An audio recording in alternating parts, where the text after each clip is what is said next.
Llegamos hoy, hermanos, como anunciamos, al final de nuestra serie, Solo un barco llegará al puerto.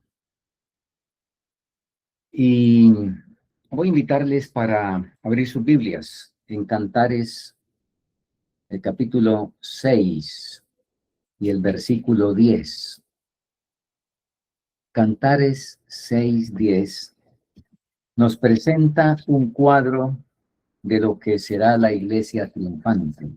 ¿Quién es esta que se muestra como el alba, hermosa como la luna, esclarecida como el sol, imponente como un ejército en orden? Debemos pertenecer a esa iglesia. Y vamos, hermanos, a entrar a hacer un recuento rápidamente. Vamos a entrar de una vez en materia para, para hacer una síntesis de alguna manera, pero especialmente la aplicación de lo que debe ser nuestra preocupación, lo que debe ser nuestra preocupación y nuestro empeño en este tiempo. Durante ya más de 100 años, 114 años tal vez, la historia del Titanic ha sido proverbial como una muestra adecuada de que la soberbia del hombre será abatida. Ese que llamaban insumergible, en su viaje inaugural fue a reposar en la zona abisal, un lugar apropiado para sepultar la arrogancia y la altivez. Ese barco nunca llegó al puerto. Pero la Biblia nos narra de otro que sí llegó al puerto, y a un puerto bien extraño, en la cumbre del monte Ararat. Sabemos que allí reposó el arca de Noé. Y desde entonces, el arca de Noé ha venido siendo usado como símbolo, como ilustración de lo que será el conjunto, por así decirlo, en la iglesia de salvación. Y desde entonces se han estado construyendo muchos navíos. Las 7 mujeres de Isaías 4, ustedes saben, esa profecía para el tiempo final, las 7 mujeres de Isaías 4:1, ellas han construido cada una su nave en astillero propio. Pero esas naves poco se parecen al arca de Noé. Se parecen más bien a esos lujosos cruceros, como el que tenemos ahí en la vista, el ícono de los mares, un crucero de 368 metros de largo, 250.000 toneladas, más de 10 restaurantes, 7 piscinas, etcétera. Con todas las comodidades. Y esos cruceros, pues tienen de todo, y entre otras cosas tienen capilla de oración. Y bueno, en esos cruceros, en casi la totalidad de los cruceros, el culto principal es el domingo. Pero en otros más pequeños, el culto es el sábado. Sin embargo, cuando pase el sábado, entonces podrá tener algunas actividades y se podrá visitar, por ejemplo, el restaurante, un restaurante, y hablando, y permítanme, hermanos, usar esta parábola, así como ayer usamos una parábola de servicio. Este restaurante, en él se sirven carnes limpias. Y usted puede visitarlo después del sábado, cuando pase el sábado. Algunos lo visitan el sábado. Pero digamos que con un poco más de escrúpulos, visitarlo después del sábado. Y mientras la persona llena su torrente sanguíneo con triglicéridos y colesterol y humores cancerosos, sin embargo, el barco sigue avanzando porque eso no tiene nada que ver con las poderosas hélices del barco. O si prefiere, puede también visitar la tapicería. Hay diferentes ofertas. La otra es frente al televisor.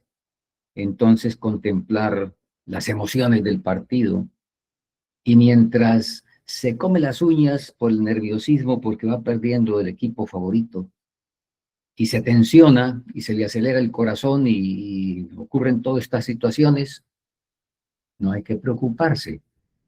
Eso está dentro del barco y el barco sigue avanzando. Pero por supuesto debe eso ser amenizado el viaje. Y resulta que las 7 mujeres se pusieron de acuerdo para un comunicado que lo he llamado el comunicado ecuménico musical.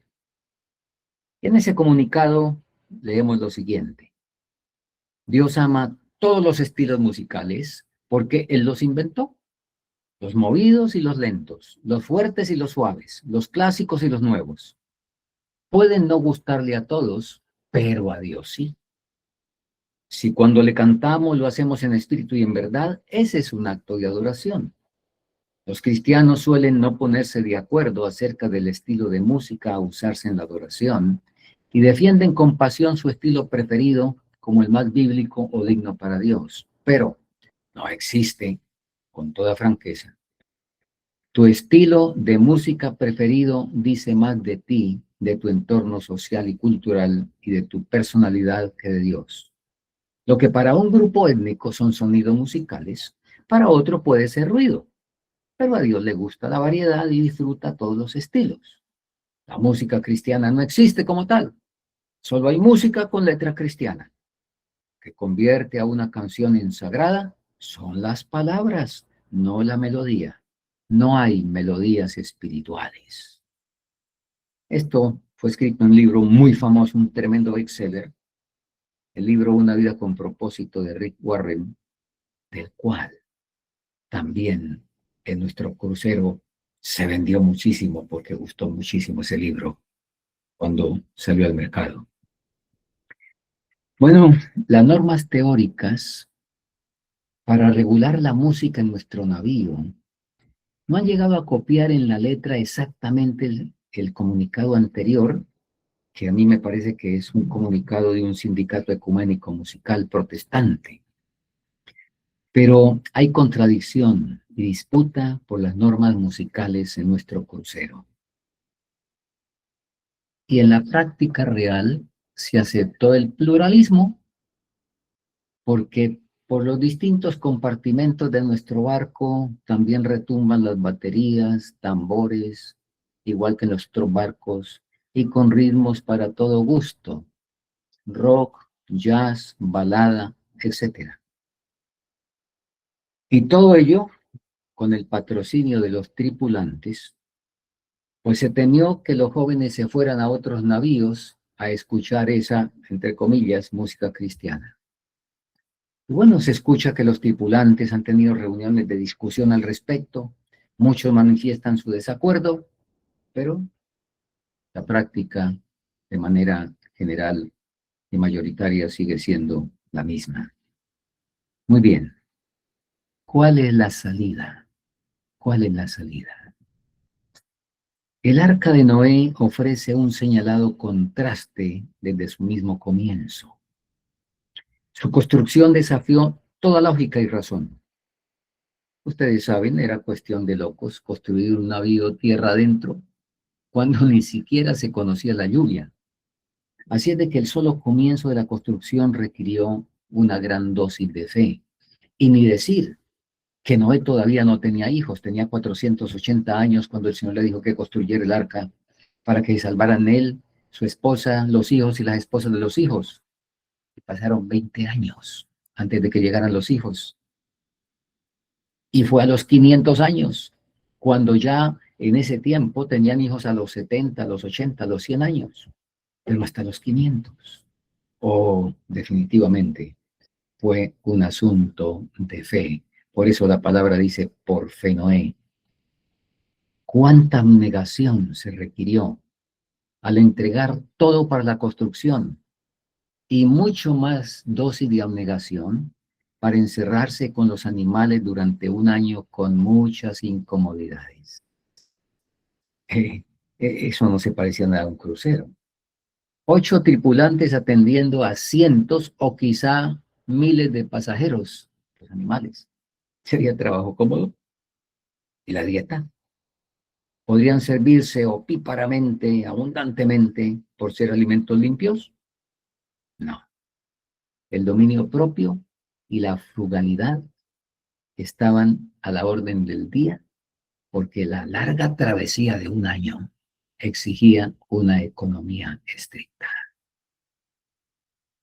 Es claro que los barcos de las 7 mujeres nada tienen que ver con esto. Nuestro barco, hermanos, el último barco que Dios designó, se distinguía fácilmente cuando se comenzó a construir en el astillero profético de 1844. Tenía parecidos con el arca de Noé en muchos respectos. Abnegación, sacrificio, sentido de misión y una pregunta constante. Señor, ¿qué quieres que haga? Pero, al igual que en otros cruceros, como el metodismo, por ejemplo, al llegar a los 150 años de existencia, el institucionalismo, con su hermana gemela, la secularización, han efectuado remodelaciones para estar a tono con la época, llevando a nuestro navío a asemejarse cada vez más a los construidos por esas mujeres de Isaías 4 que dijeron: nosotras comeremos nuestro pan, vestiremos nuestras ropas, solamente permítanos llevar tu nombre.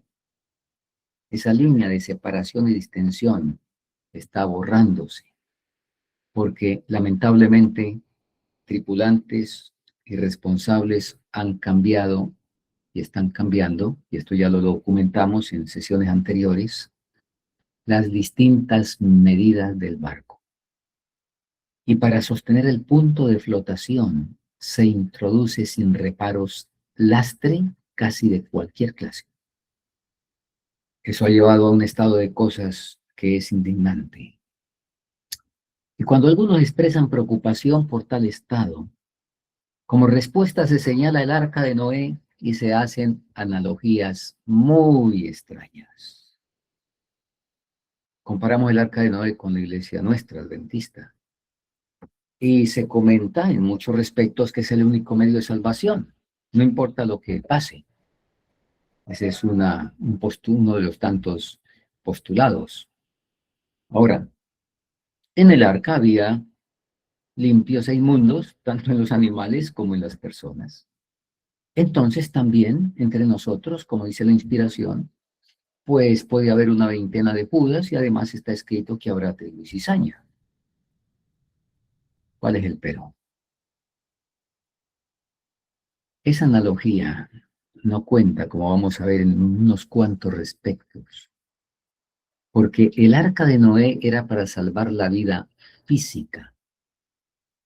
Y en ese arca se salvaron los débiles y defectuosos como Noé, quien se embriagó después de salir del arca, con los desobedientes y rebeldes como Cam. Se salvaron todos, porque era sencillamente para sostener la raza. Pero nosotros como iglesia adventista no fuimos levantados para salvar la vida física. Es para que, como leímos en la escritura bíblica, nuestra hermana nos leyó, para que haya una iglesia sin mancha, sin arruga y sin cosa semejante. Entonces, ¿cuál es el barco? ¿Cómo es el asunto? Muy bien. ¿Cuál es exactamente ese barco? Vamos a que nos lo diga la profeta. Y nos lo va a decir con una narración extensa, de la cual vamos a leer libremente. Una noche fue presentada claramente una escena delante de mí. Navegaba un barco en medio de una densa neblina. De pronto el vigía exclamó: iceberg a la vista.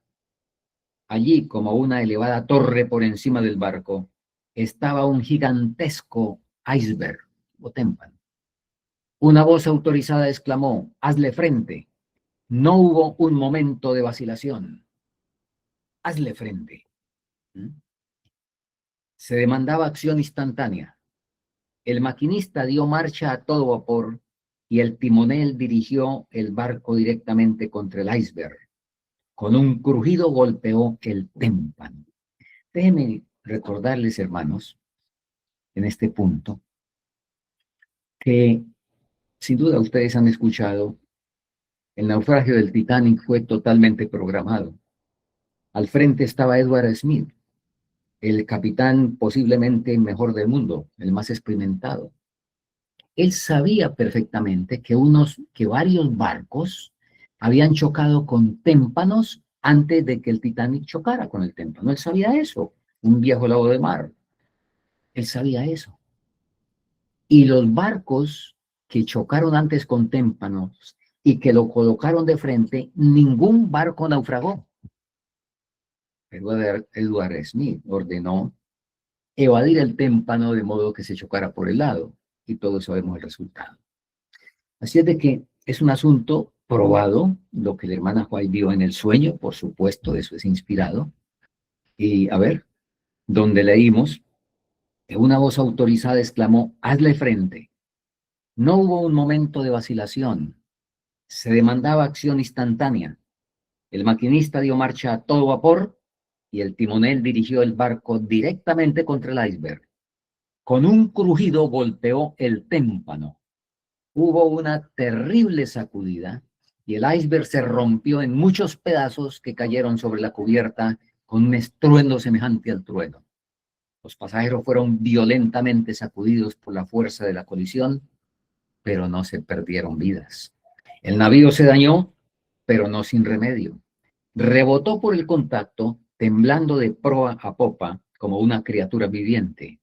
Entonces siguió adelante su camino. Bien sabía yo el significado de esta visión. Había recibido mis órdenes. Había oído las palabras como una voz de nuestro capitán: hazle frente. Sabía cuál era mi deber y que no había un momento que perder.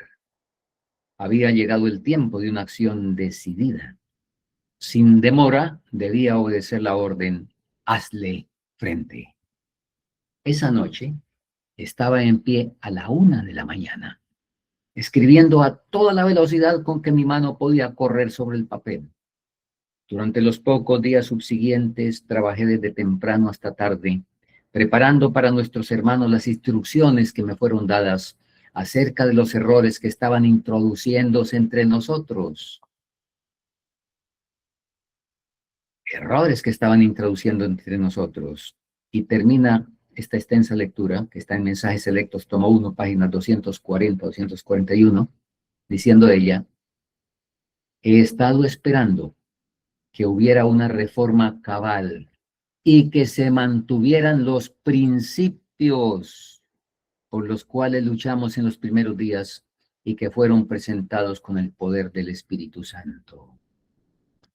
¿Cuál era el barco al cual hubo que hacerle frente a ese témpano? ¿Cuál era? Ah, aquí están. Eran los principios que estaban siendo movidos. El barco eran los principios. Seguimos. Los errores que se estaban introduciendo eran el panteísmo, hábilmente redactado por el libro Templo Viviente, cuya filosofía, si se aceptaba, destruiría los principios y verdades doctrinales del barco. Ahora, ella sigue diciendo: en una visión nocturna se me mostró claramente que esas opiniones han sido consideradas por algunos como las grandes verdades que han de presentarse y hacerse resaltar en la actualidad. Se me mostró una plataforma asegurada con sólidas vigas, las verdades de la palabra de Dios. ¿Mm? Alguien de gran responsabilidad en la obra médica Estaba dirigiendo a un hombre y a otro para que aflojaran las vigas que sostenían esa plataforma. Entonces oí una voz que decía: ¿dónde están los atalayas que deberían estar de pie sobre las murallas de Sión? ¿Están durmiendo? Este fundamento fue construido por el obrero maestro y soportará la tormenta y la tempestad. Permitirán que este hombre presente doctrinas que nieguen la experiencia pasada del pueblo de Dios. Ha llegado el tiempo de actuar decididamente. Mensajes selectos, tomo 1, página 238. Ahora, en otra oportunidad que la hermana White usó la figura del barco fue en el caso Canray. Por razón de tiempo no lo vamos a ver en esta hora, pero ella usó la figura del barco para decir: no hay que abandonar el barco.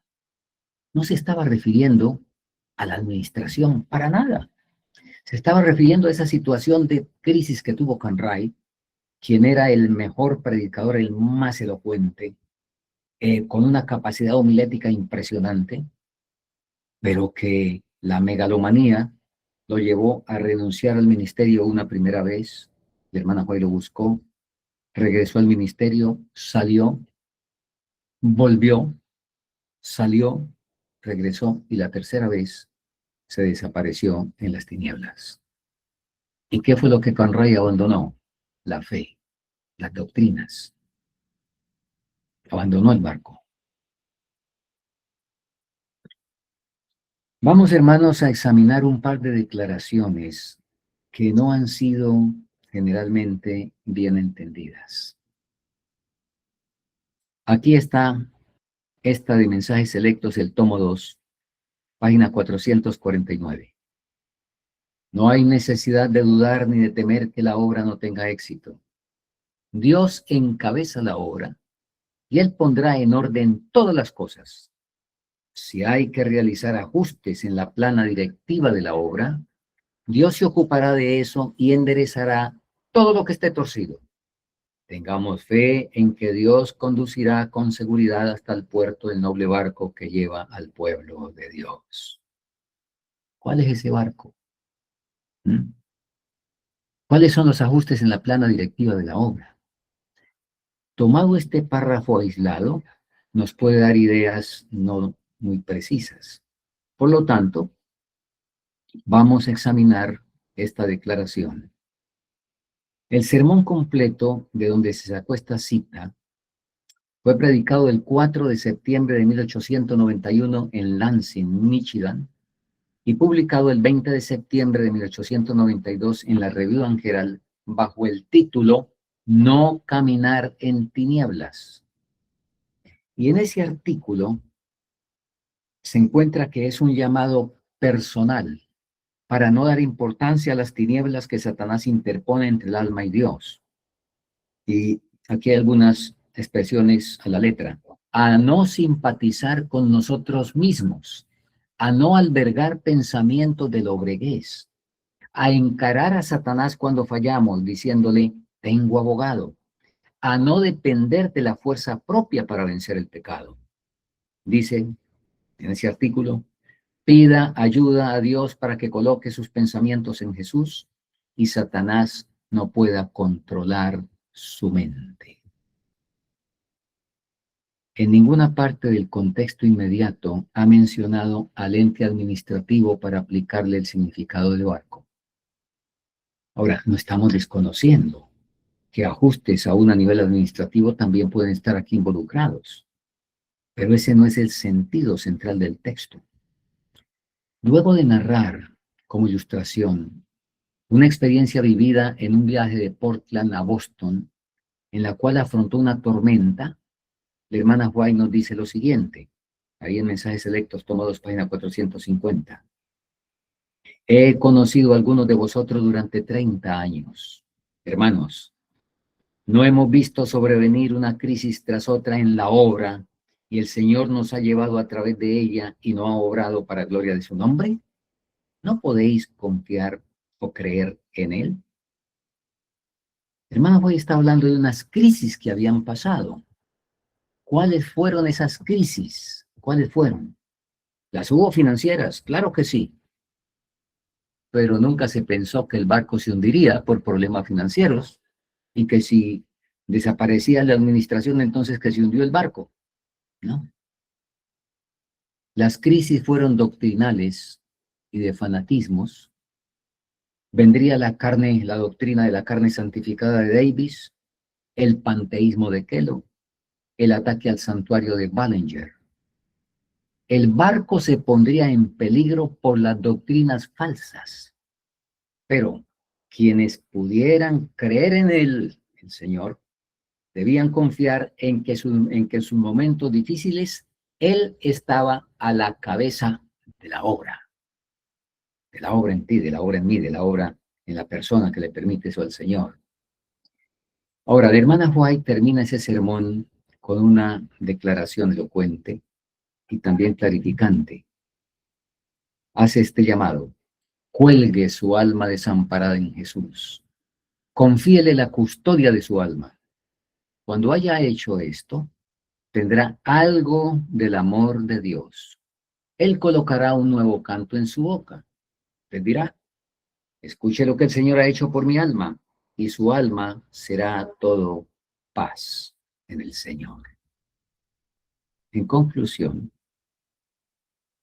el mensaje de la sierva del Señor en el pasaje aludido del timón y del barco es: si usted camina en la luz, Dios pondrá en orden la dirección de su vida y enderezará todo lo que esté torcido. Muy bien. Hay otra declaración ahí mismo en Mensajes Selectos, mismo tomo, páginas 450, 451, que dice: mi mano está al timón.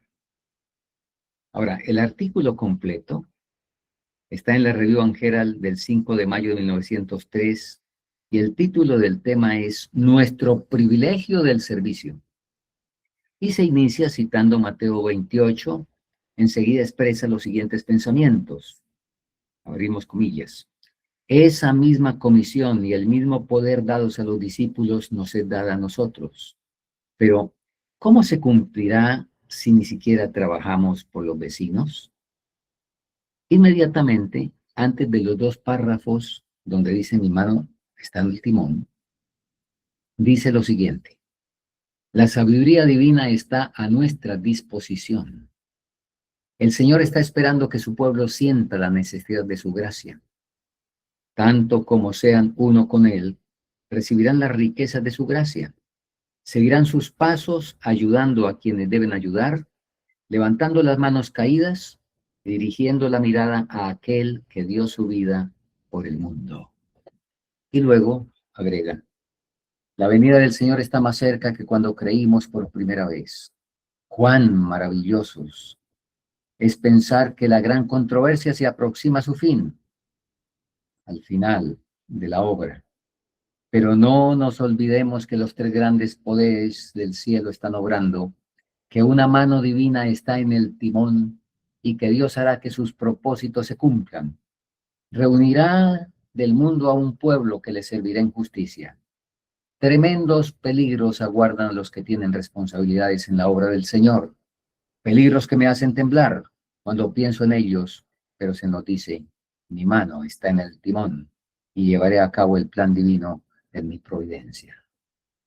¿Cuántos tenemos responsabilidades en la obra?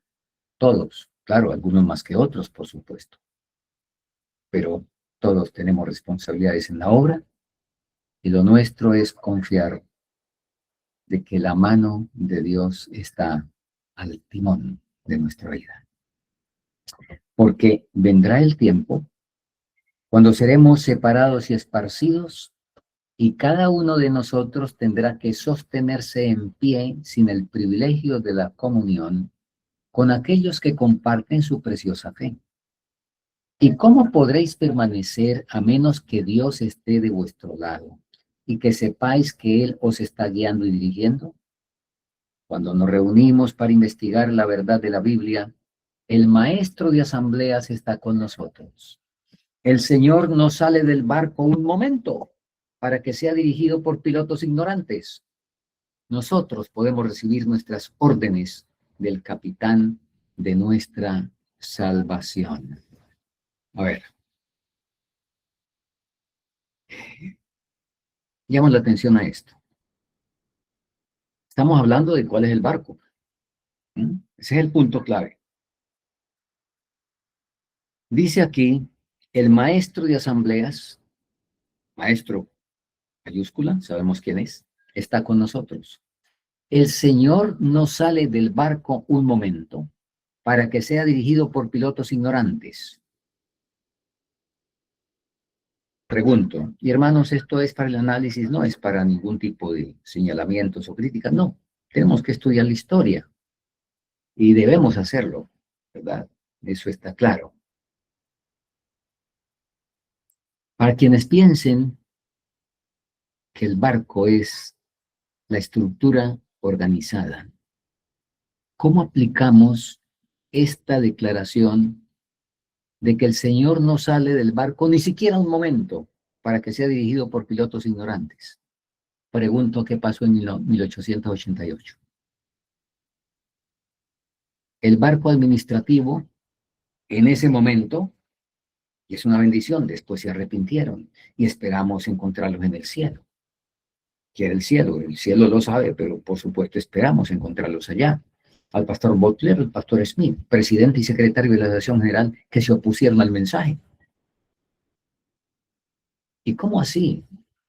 Si el piloto no sale ni un instante del barco. ¿Había barco en 1888? Claro que sí. ¿En quiénes? En el Yenahuaje, en John C. Wagoner. ¿Mm? Ahí estaba el barco del cual el Señor no salió ni por un momento. Creo que hay muchos ejemplos.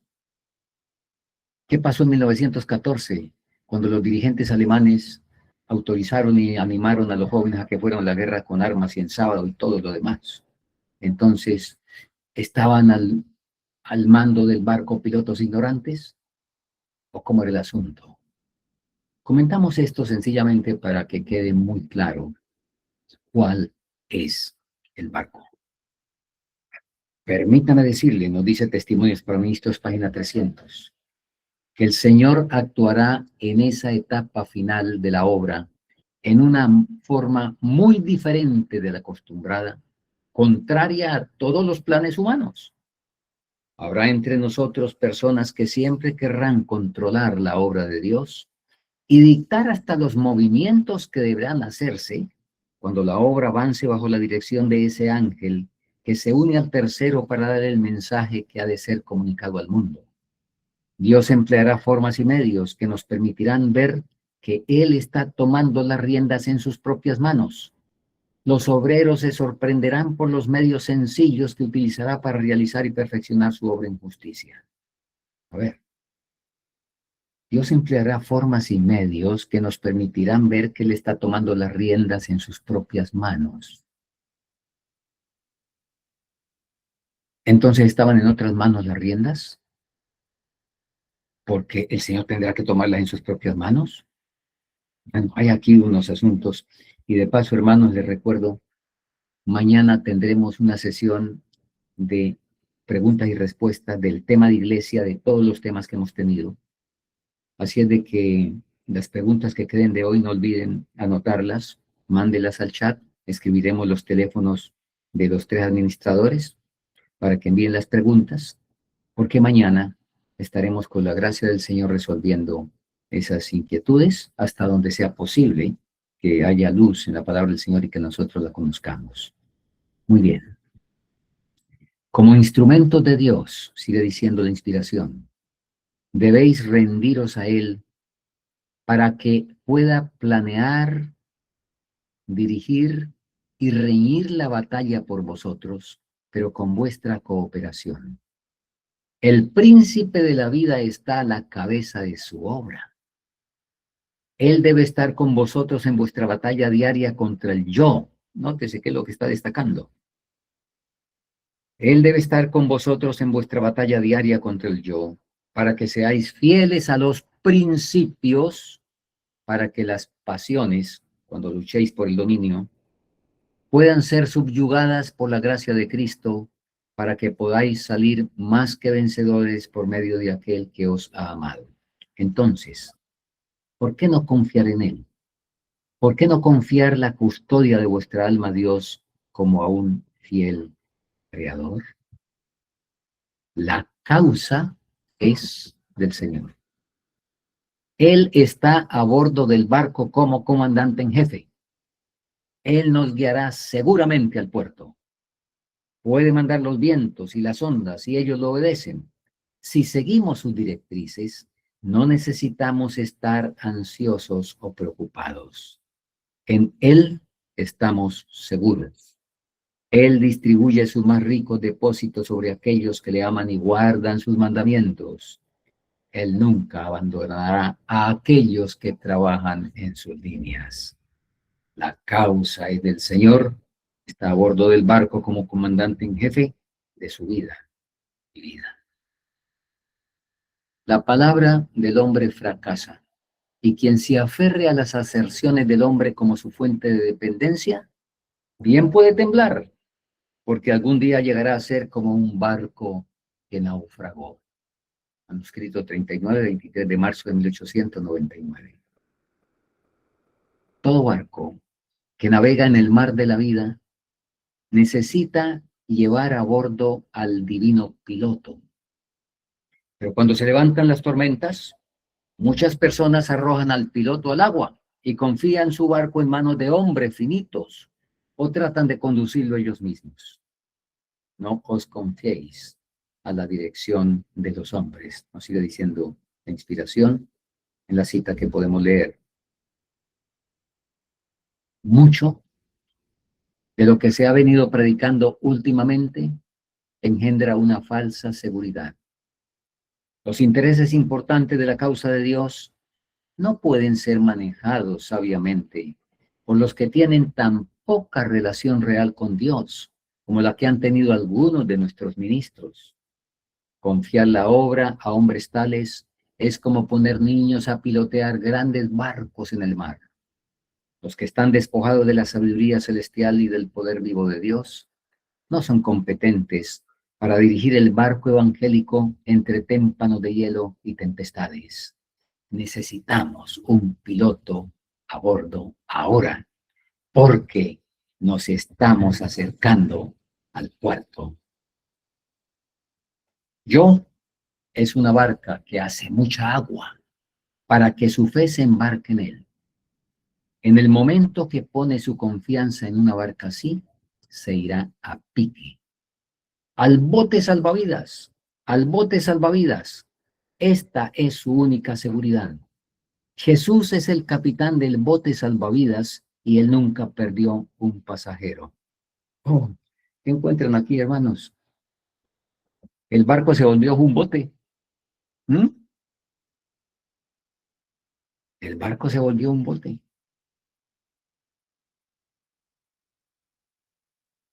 ¿Recuerdan lo que dice el conflicto de los siglos? ¿Quién será perseguida?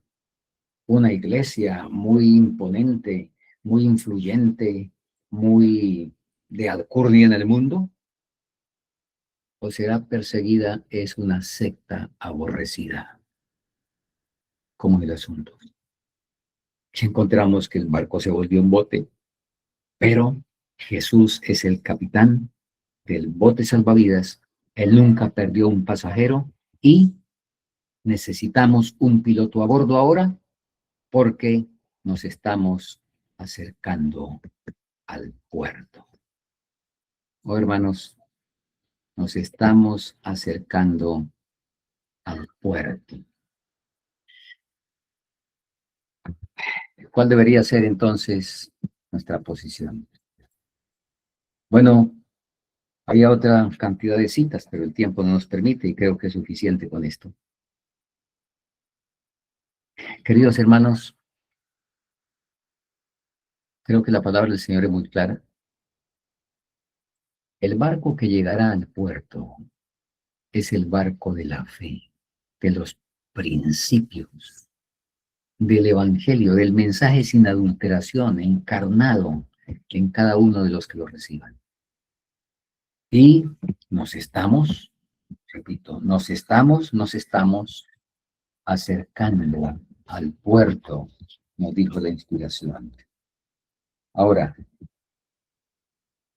¿cuál debe ser entonces nuestra decisión? Bueno, como estudiábamos ayer, adquirir el blindaje inexpugnable. ¿Recuerdan? Leímos ayer haciendo estas cosas en 2 de Pedro 1:10. Oración, o digo mejor, devoción, obediencia, servicio. Haciendo estas cosas no caeréis jamás. El Señor quiere asistirnos a cada paso y como nunca antes, por supuesto, debemos extremar nuestra comunión con Él. ¿Por qué? Y eso lo veremos en el seminario que empezaremos la semana entrante, a partir del miércoles, el seminario profético. ¿Cómo nos estamos acercando al puerto? Donde hay que enfrentar el témpano. ¿Cómo? ¿De lado? Tenemos la experiencia del Titán. Tenemos la experiencia de barcos que antecedieron, que enfrentaron de manera física el témpano de frente y ninguno naufragó. Nosotros debemos enfrentar el témpano, los témpanos que Satanás coloca en nuestra vida, en nuestro trajinar, en nuestro transitar. Debemos enfrentarlos también, no ponernos a darle la curva, porque nos pasará lo mismo que al Titanic. Y encontramos la declaración inspirada del sueño de la hermana White, donde dice que hay que enfrentarlo exactamente de frente. El Señor nos ayude. Y viene a mi mente, y con esto quiero hacer un llamado a mis hermanos. Nosotros cantamos un himno que dice, en el seguro puerto mi barco puede anclar. Ahora déjenme comentar que antes de anclar, cuando ya anclemos en ese puerto, podremos ver en el horizonte el naufragio de todos los demás navíos. Todos los demás van a naufragar. Y lo miraremos con tristeza, con temor, pero al mismo tiempo con gratitud al Señor. El temor, porque estuvimos posiblemente en algunos de esos navíos que naufragaron, pero a tiempo el capitán de nuestra salvación habló y no fuimos, como dijo el apóstol Pablo, rebeldes a ese llamado celestial. Y contemplaremos entonces de la mano de nuestro Salvador allá en el muelle celestial los navíos en el horizonte que naufragaron para irle a hacer compañía al Titanic allá en la zona abisal.